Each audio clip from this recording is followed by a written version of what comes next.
Good evening and thank you for joining us. Election day in Newfoundland and Labrador has been derailed by COVID-19.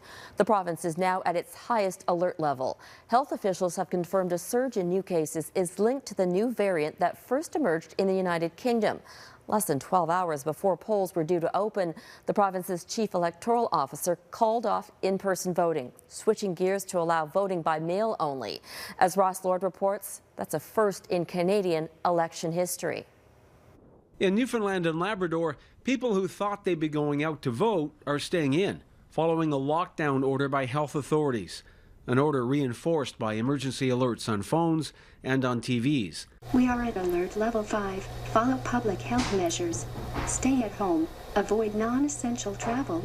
Authorities are imposing restrictions first seen when the pandemic started. Only essential businesses remain open.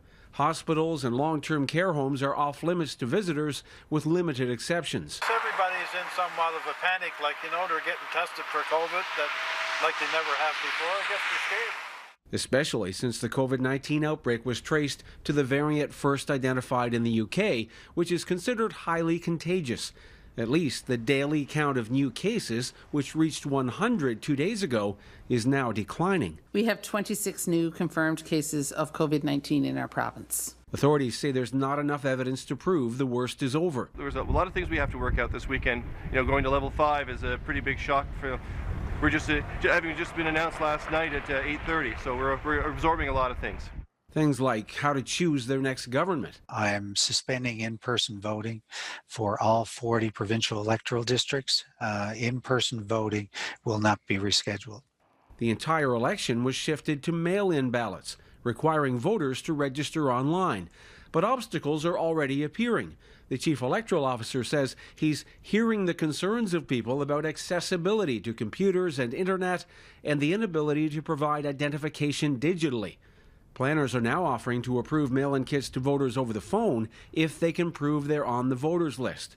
There are complaints some people could be left behind, like in Labrador, where communities are hampered by language barriers, spotty phone and internet service, and slow mail service. It often takes 3 to 4 weeks for mail from St. John's to arrive to the region. So even if everyone applies for their special ballot today, I don't know if the ballots are going to show up before the date that they're due back in St. John's. Election officials hope using express post will speed up the process, enabling all voters to return their ballots by March 1st. But there's no guarantee the province will pull off this makeshift election successfully. Ross Lord, Global News.